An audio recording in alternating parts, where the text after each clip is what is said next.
here today to support designating the city farm parcel of land at Riverview Farm as green space or public parkland protected from residential development. I'm a longtime Newport News citizen, and I visit the Riverview Farm area regularly with my 3-year-old and 6-year-old children. As the Daily Press noted in its April 2017 editorial that I emailed to the Commission last night, Newport News citizens have spoken clearly for decades about wanting City Farm to be parkland free from residential development. The citizens of Newport News don't want high-end luxury homes at City Farm. We want the City Farm land to be protected parkland so that we can all enjoy its 60 acres of waterfront with our families, even if we're not wealthy enough to buy an expensive home there. I followed the recent local election, and all of the city council candidates who ran for office supported making City Farm public parkland except the incumbent council members. As the Daily Press noted in their April 2018 article, "Where are the campaign dollars coming from?" in Newport News that I emailed to the commission, the incumbent council members received campaign contributions from developers, with 2 incumbent council members in particular receiving thousands of dollars from local developers and/or from law firms representing local developers. I'm concerned that some of the incumbent council members are overly swayed by their connections to developers and by donations from developers, and they are out of touch with their constituents who want City Farm to be protected parkland for the public to enjoy. Which brings us to the May 2018 Daily Press article, "City Farm Advocates Raise Concerns Over Draft Comprehensive Plan." There is a lot of documented evidence over the years of community members taking time out of our busy lives to come and advocate for making City Farm protected public parkland. It could be a Nolan Trail of the North, an oasis of green space and beautiful waterfront for all of us to enjoy. Yet this designation of understudy on the draft comprehensive plan, despite so much public opposition to residential development on the land over such a long period of time, raises questions about what special interests behind the scenes are thwarting the will of the community. And I understand some of the commissioners were defending the understudy verbiage, but I just hope, I don't know all the details of this, that's y'all's job, not mine, but I just hope the understudy is not a way to sneak residential development in there. That's very concerning for all of us. So I hope that in defending this understudy designation, it's not a way to slip residential development in there. That's a big problem if that's what's going on. All right, so basically, to me, this is a question of whose voice matters more in Newport News. The citizens who for decades now have come to city meetings and spoken clearly in support of keeping all of Riverview Farm parkland, or the interests of local developers and the politicians that they contribute sizable campaign donations to. I implore you as Newport News Planning Commission members to respect the voice of the citizens of Newport News and advocate on the people's behalf to designate City Farm as parkland or green space, and to protect that land from residential development.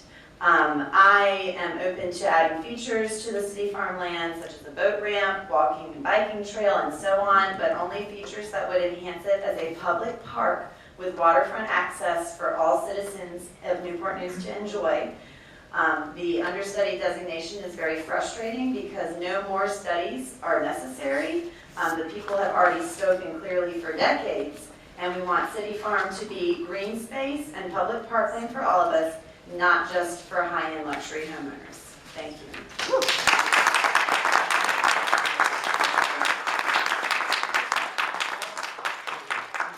Trying to get some clarification on some of the, devil is in the details sometimes.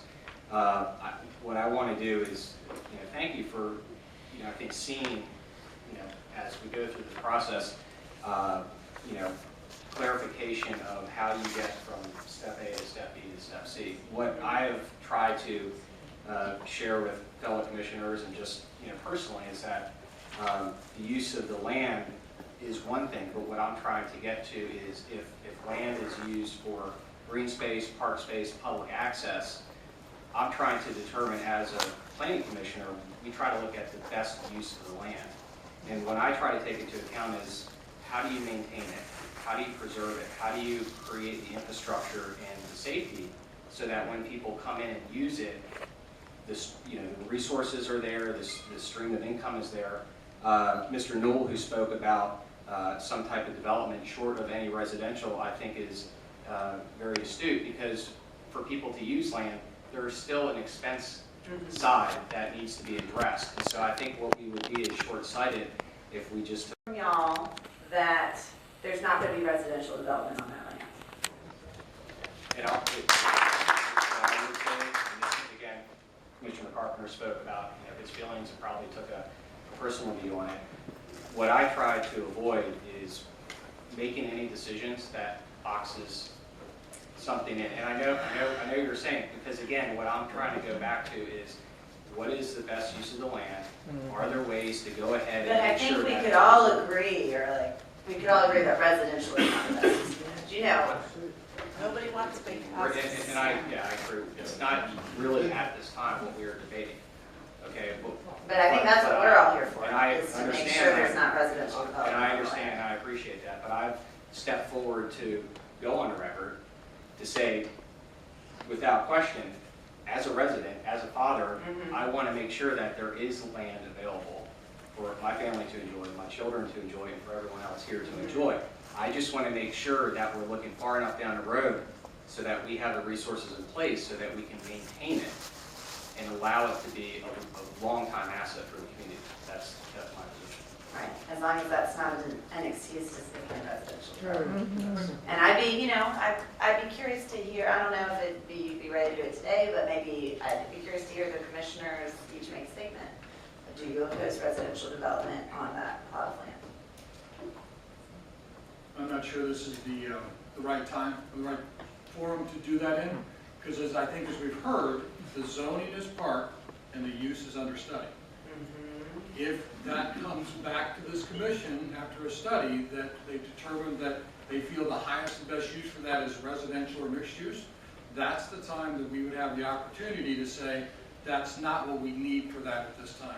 Right now, we're just looking at the comprehensive plan overall for a parcel that's zoned park that is under study by the city to make the determination. It still needs to come back to this body, if we're still at that time when that happens, to make our recommendations to City Council. So to make any statements currently would be a little premature because we don't know, we don't have the facts in front of us. I don't know, I feel like. That's why we're all here. That's why we're all here. This is like blowing my mind. Yes. Sheila, can I ask you a question? So that I understand it, right now, it's zone park, parks and recreation to be exact. The green space and public parkland is not even the designation. So it's parks and recreation under study. So if a study were done, would the study only be able to address how it's zoned? No, it would be a complete study. So it could be industrial, it could be anything.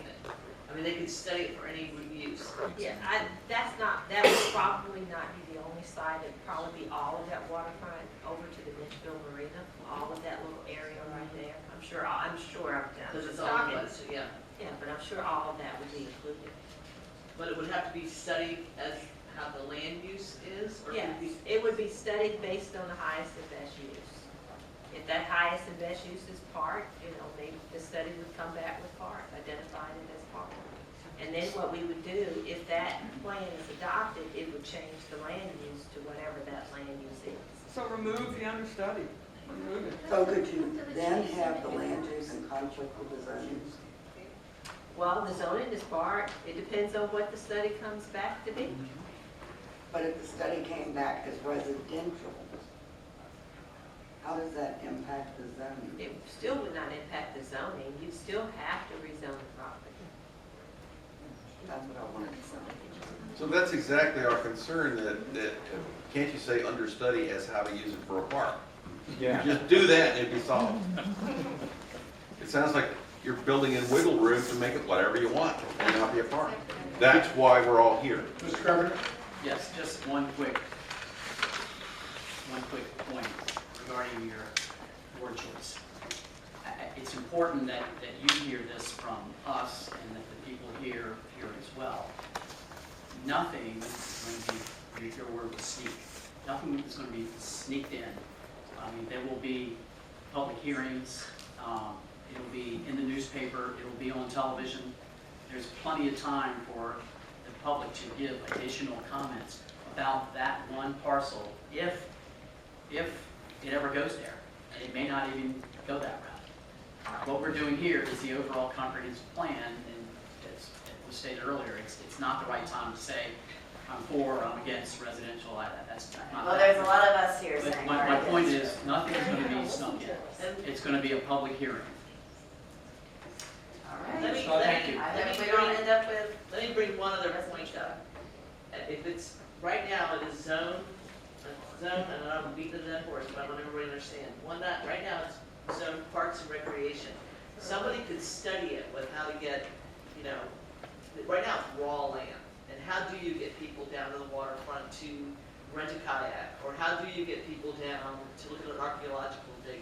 And that understudy, I mean, somebody could study, a group could study how to do that. So not having an understudy means the land would stay exactly like it is, and it would be sort of fallow because we couldn't use it. So the understudy designation doesn't mean, you know, the studies are all sorts of things. And so it doesn't mean that it will be studies for necessarily residential. Does that make sense? That makes Does sense. that make sense? Ms. Willis? I disagree with that. I believe that if the words understudy were gone, and that was parkland, and it was put in the hands of our very capable Parks and Recreation, who support themselves about 1/3 when you look at the CIP, how much money is given to them, how much money do they create themselves by having a boat dock where they charge a fee, by having classes in a classroom if they were able to put a community center there. They support 1/3 of their budget on their own. And they work with Parks and Recreation. By having the designation understudy, we have retarded the ability of the Parks and Recreation to move forward and create a park.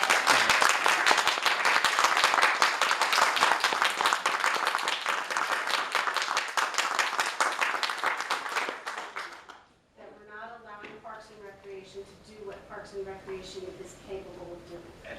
And the park. Hold a moment. Okay. Ms. McAllister, I'd like a clarification on that, because it Yeah, I'd sounds like a little, clarification. to me, it sounds like, so Parks and Recreation would still have to study the land and determine if their budget could afford to do the things that they're asking for. Am I, huh? That was the trick. Yeah, so, And back in the beginning, I think someone else had mentioned it, the playground was wanted by people in the community. They raised money, they sold tickets, they had fundraisers, they marched Demi Day Parade, they got Kiwanians, they went out themselves and physically built parts of the playground along with the men from the city farm. They worked together with the men from the city farm. I know my parents worked with them, I know there's some people here who probably did as well. And they ate at the city farm, they said it's the best food they'd ever had. And they came back out and they worked some more on the thing to build the playground. The public came up with the money, Parks and Recreation matched it, and they built the playground. And that's how the playground got built. Then someone said, oh, we need a restroom, and restrooms were but I built. don't think it's within our purview to be able to present that now for something we can't deliver. We can't right change it, now give we it to the could Parks and ask- Rec, well, we can't change it, give it to Parks and Recreation, then it becomes Park and Recreation land. Their land, Right. It's a zone. Nobody is. Right. they're dealing with it right now. Right now, it's zone I think park. we're getting a little too specific I about do. I how think we this should land move should on be with developed. This is really about the comprehensive. This is the larger plan altogether. Yes. And having the land use park would not mean Parks and Rec couldn't use it. It doesn't mean it's non-usable, unusable. Even it says understudy, they cannot use it. Right, but having a designated park, Then it's a park and it's zone park. but it doesn't mean the land is unusable. Okay. All right, so for the commissioners, for the references that Ms. Voss gave this morning, that she sent an email to everyone, hopefully you received it. My phone went off at 12:27 this morning, so until 2 o'clock I read through the things. I appreciate it. So there's some interesting articles in here. I hope you all received it. So thank you. All right.